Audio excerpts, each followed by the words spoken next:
Assalamualaikum warahmatullahi wabarakatuh. Waalaikumsalam warahmatullahi wabarakatuh. Selamat pagi dan salam sejahtera bagi kita semua. Pagi. Yang terhormat dosen pengampu mata kuliah keuangan publik Ibu Alvina Septiani SIP MSI. Yang kami hormati rekan-rekan sekalian yang sudah membersamai dan video presentasi kami pada hari ini. Jadi pada hari ini kami dari kelompok 3 akan mempresentasikan mengenai materi sistem penganggaran keuangan dan negara dan daerah. Nah, jadi sebelum kami masuk ke sesi pemaparan materi pada hari ini, sehingga kami memperkenalkan diri terdahulu. Kami dari kelompok 3 yang menggunakan saya di tingkat pertama sebagai moderator, Amelia Eka Sapitri sebagai presentator, Davina Zulaika Syarifah sebagai Q&A, Imam Hairi Al-Mubarak sebagai operator, Raditya Dwi Panestu sebagai Q&A, dan Siti Nur Aziza sebagai Q&A. Boleh next. Jadi untuk pokok pembahasan kita pada pagi hari ini terdapat 5 pokok pembahasan. Yang pertama ada sumber penerimaan pemerintah, yang kedua ada jenis pajak pemerintah, yang ketiga ada kontribusi sektor pajak terhadap pendapatan negara, yang keempat ada permasalahan penerimaan negara dan sektor pajak, dan yang terakhir adalah strategi pengoptimalan penerimaan negara dari sektor pajak. Oke, boleh next. Untuk pokok pembahasan yang pertama yaitu sumber penerimaan pemerintah, dan pokok pembahasan selanjutnya akan dijelaskan oleh Amelia Eka Sapitri. Pada Amel dipersilakan. Terima kasih kepada moderator.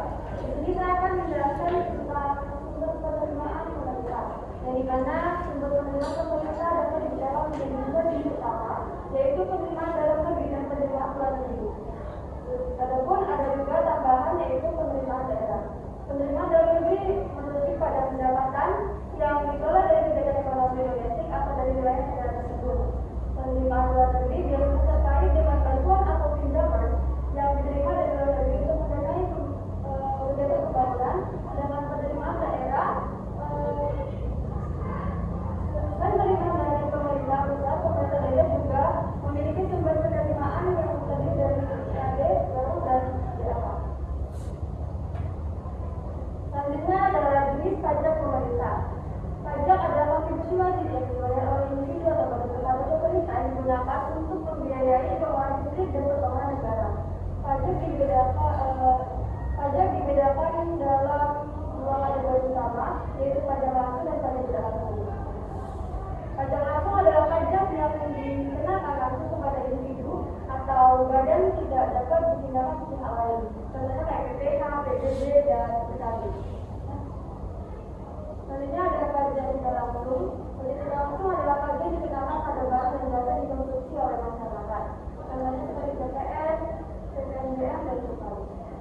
Selanjutnya ada pajak daerah. Pajak daerah digunakan untuk membiayai pembangunan daerah dan meningkatkan kesejahteraan masyarakat lokal.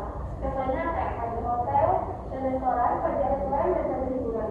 Dan selanjutnya ada pajak sumber daya alam. Pajak ini penting karena sumber daya alam seringkali menjadi sumber utama bagi negara, terutama dalam mendanai pembangunan nasional dan daerah. Materi selanjutnya itu kontribusi sektor pajak terhadap pendapatan negara. Kontribusi sektor pajak terhadap pendapatan negara sangat signifikan, dan digunakan terutama dalam fungsi keuangan pemerintah. Adapun komponen-komponen utama pada sektor pajak yaitu pertama komposisi dan fungsi pajak yang terbagi dari pajak penghasilan (PPH), pajak pertambahan nilai (PPN), dan sebagainya. Selanjutnya ada peran atau fungsi pajak. Pajak berfungsi sebagai sumber pendanaan utama, stabilisator ekonomi, dan distribusi kesejahteraan. Yang ketiga ada peran penerimaan pajak, dan komponen yang keempat adalah upaya peningkatan pajak. Materi selanjutnya yaitu permasalahan penerapan negara dari sektor pajak yang terbagi menjadi 6. Yang pertama ada tingkat kepatuhan wajib pajak yang rendah. Yang kedua ketinggalan pajak dari basis pajak. Yang ketiga ketergantungan pada pajak tidak langsung. Yang keempat ada kompleksitas dan keterbatasan sistem administrasi pajak. Yang kelima ada ketidakmerataan penerimaan pajak antar daerah, dan yang terakhir ada kurangnya edukasi pajak dan sosialisasi ekonomi.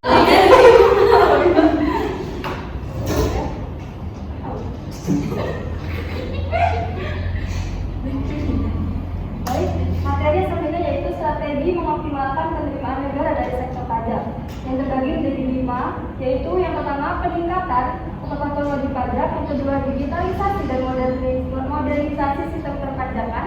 Yang ketiga ada diversifikasi sumber penerimaan pajak. Yang keempat ada penyederhanaan struktur pajak, dan yang terakhir yaitu penguatan pengawasan dan penegakan hukum. Baik, mungkin kesimpulan sistem pajak sudah mau didapat.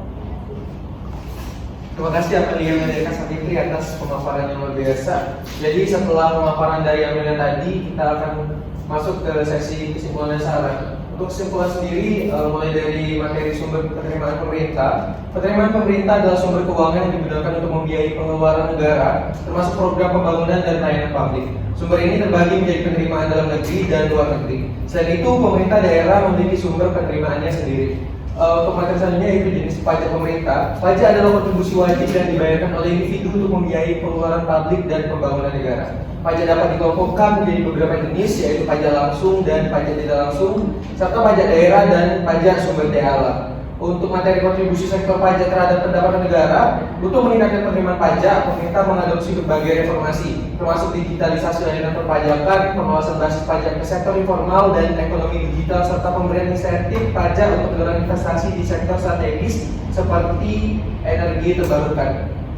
Untuk materi permasalahan penerimaan negara dari sektor pajak, penerimaan negara dari sektor pajak memiliki peran penting dalam pendanaan pembangunan dan berbagai program pemerintah. Namun, sektor ini menghadapi berbagai tantangan yang menghambat optimalisasi penerimaan, dan tantangan utamanya adalah rendahnya tingkat kepatuhan wajib pajak. Dan untuk materi yang terakhir yaitu strategi mengoptimalkan penerimaan negara dari sektor pajak. Mengoptimalkan penerimaan negara dari sektor pajak merupakan langkah krusial untuk mendukung pembangunan nasional dan pengembangan infrastruktur. Salah satu strategi utama adalah meningkatkan kepatuhan wajib pajak melalui edukasi, insentif, dan penguatan kesadaran pajak.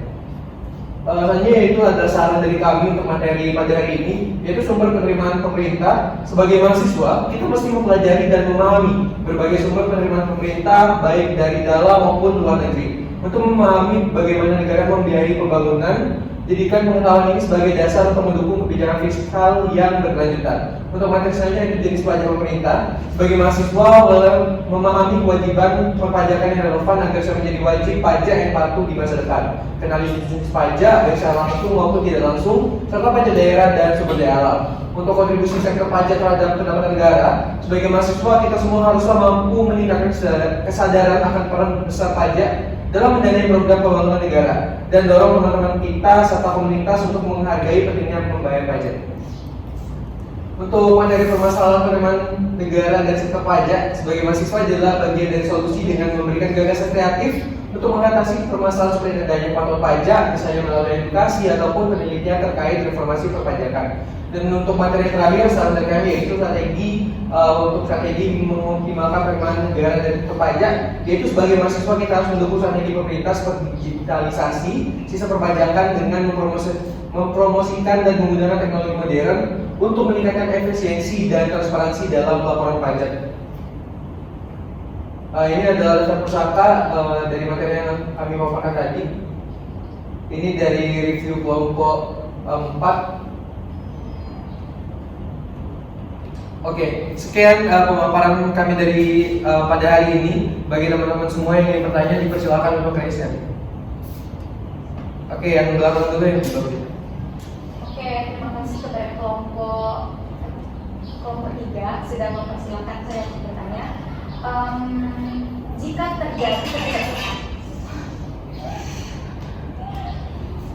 terjadi ketidaksesuaian antara anggaran dan realisasi dalam sistem penganggaran keuangan negara dan daerah, maka apa konsekuensi dari hal tersebut menurut kelompok kalian? Itu saja, terima kasih. Oke, terima kasih Aul. Untuk pertanyaannya akan ditampung oleh Kak terlebih dahulu. Untuk teman-teman yang lain, apakah ada yang bertanya? Oke, pada Kakak. Terima kasih kelompok 3. Perkenalkan, Mas Ananda Ramadhani dari kelompok 2 yang bertanya. Dari berita yang ada, pemerintah Indonesia menetapkan kenaikan tarif PPN menjadi 12% yang mulai berlaku pada 1 Januari tahun 2025 sesuai dengan peraturan Menteri Keuangan nomor 131 tahun 2024. Menurut kalian, bagaimana kenaikan tarif PPN ini mempengaruhi konsumsi masyarakat dan pendapatan negara, serta apa implikasinya terhadap sistem penganggaran keuangan negara dan daerah? Oke, terima kasih Nabila. Dari teman-teman yang lain, apakah ada yang ingin bertanya lagi? Oke, saya hitung sampai 3, 1, 2, 3. Oke, sudah cukup ya. Untuk jawaban dari pertanyaan akan kami sampaikan di pertemuan selanjutnya. Terima kasih teman-teman yang sudah bertanya dan terima kasih teman-teman yang sudah memberikan atensinya kepada pemaparan kami. Kami minta maaf jika terdapat mistake atau kesalahan yang disengaja maupun tidak disengaja. Kami dari kelompok 3 pamit undur diri. Wassalamualaikum warahmatullahi wabarakatuh. Waalaikumsalam.